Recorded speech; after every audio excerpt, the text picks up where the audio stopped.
This isn't a channel that asks you to blindly believe. It's a channel that asks you to think.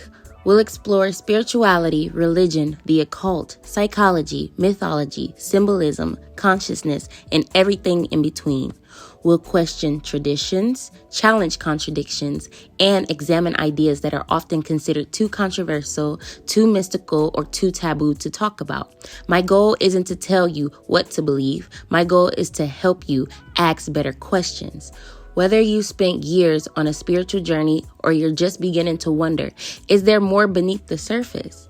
This is a place for curiosity over certainty, discussion over dogma, and understanding over fear.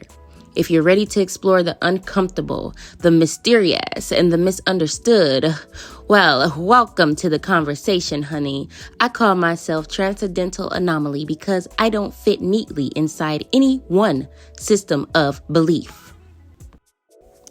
Disclaimer, this channel is for educational and entertainment purposes only. I am not a licensed professional in any field, including mental health, medicine, or theology. Everything shared here reflects personal perspective, interpretations, and open discussion, not professional advice or absolute truth.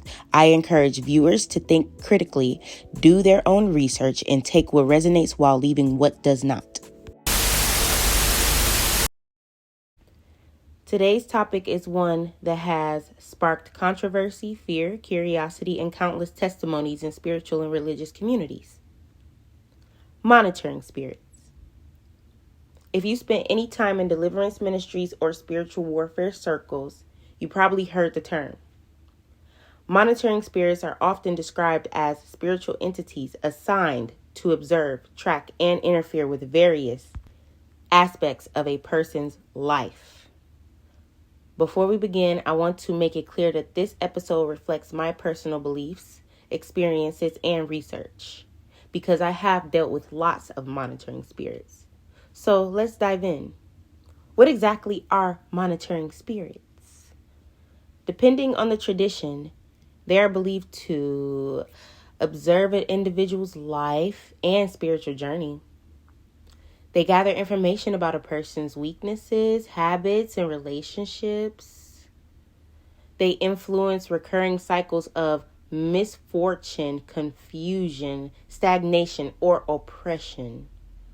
They will attack your opportunities, your finances, your relationships, marriage, pregnancies, or purpose in life. This can manifest through repetitive dreams, unusual spiritual experiences, or persistent obstacles. You have to understand there is a scheme and an attempt to discourage spiritual growth or distract someone from their calling. Some teachings go even further and suggest that monitoring spirits can operate through generational patterns. What are generational patterns? Anything like behaviors or emotional responses passed down through their families. So if their mother had no regulation, these people have no regulation. If their mother was a gossiper, a fire starter, a backstabber, trust and believe. This is who they are. They were told their whole lives that is something wrong with them. So every time they approach somebody outside of their family, they look at you as if it's something wrong with you, or they seek to find something wrong. They will attempt to influence major life events like a wedding. Monitoring spirits will hang out with you, go through the whole process of your wedding, try on dresses with you, go get nails done with you, go shopping with you, all to not show up to your wedding, all to sabotage your wedding. They'll exploit emotional wounds and fears. Don't share anything with a monitoring spirit. They're going to use it against you, and you're not going to know until it's too late. They contribute to spiritual attacks that leave people feeling exhausted, defeated, or spiritually disconnected. This raises several important questions. How far do monitoring spirits supposedly go? Oh, they will go so far. They will be in your life for decades, and you would have no clue. Can they truly influence every area of a person's life? Well, yes. If everybody around someone is weak-minded. Are some people more spiritually vulnerable than others? How do different spiritual traditions interpret these experiences? At what point does spiritual warfare become fear-based theology? How can we practice discernment when interpreting spiritual experiences?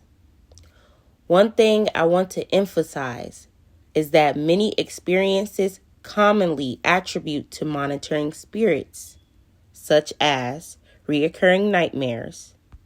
If you're having bad dreams or waking up in cold sweats, yes, you are dealing with an entity. They will try to cause feelings of oppression, anxiety, or emotional distress. They may also have psychological, neurological, or environmental explanations.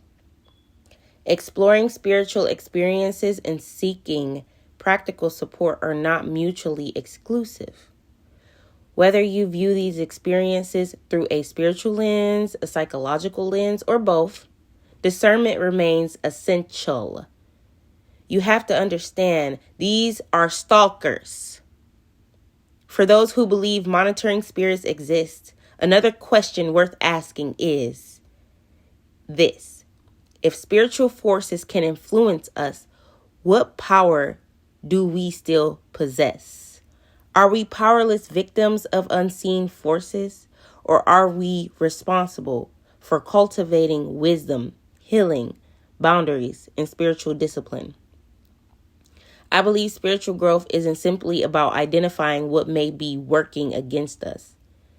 It also is about understanding what strengthens us. A lot of times when I was encountering monitoring spirits, I've discovered that these individuals have no identity. So, of course, they don't like the idea of you having one. Come on now. You can't have all the things that they wish they could acquire. You can't be the bright light in the room. You can't be this beautiful, amazing person that they clearly can see in front of them. So they seek to destroy it. One time, I allowed someone to move into my home, trying to help them get on their feet, just being a good civilian. And this individual did a lot of things. But one thing in particular, I want to point out to show you how far a person will go. And it's so small. I was having problems with my garbage disposal in the kitchen, and this person was right there in the kitchen with me when I fixed the garbage disposal. And I was expressing to them, I am so happy, I don't have to deal with sink problems. I don't have to deal with flooding in the kitchen. And then a couple days go by and the disposal started acting up again. I turned it on, it made like this weird little noise, and then it just stopped working. And I was like, that's so weird. I just fixed it. Come to find out, this person threw a big I almost cussed. They threw a big nail down my garbage disposal on purpose. I wish I was making that scenario up, but no, this is how far monitoring spirits will go.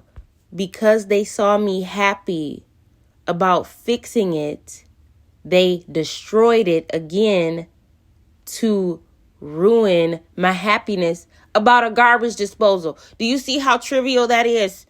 These people are petty. They will do little petty things. And anything I felt I lost through her wasn't that big of a deal anyway. I wasn't powerless against this person. They were trying to make me feel that way. That's what monitoring spirits want you to feel. Bad. They want you to feel bad about yourself. They want you to question yourself. They are mad that you are smart. They are mad that you are resilient. So I'd like to leave you with this question. Knowing all of this, have you ever experienced something that you interpreted as spiritual warfare or the influence of a monitoring spirit? What led you to that conclusion, and how did it affect your spiritual journey? Please understand that what these people meant for bad shall always turn around for your good. Whatever is done in the dark will always come to light. I promise this is a safe space for your stories, and I'd love to hear from you in the comments. Always receive every message with discernment. Question it, explore it, research it, sit with it. Thank you for spending time with me today. If this conversation challenged your perspective and gave you something to think about, be sure to like, subscribe, and share this episode with someone who's ready to question the narrative. New episodes every Saturday, where we'll continue the conversations most people are afraid to have. Until next time, stay anomalous and never stop seeking understanding.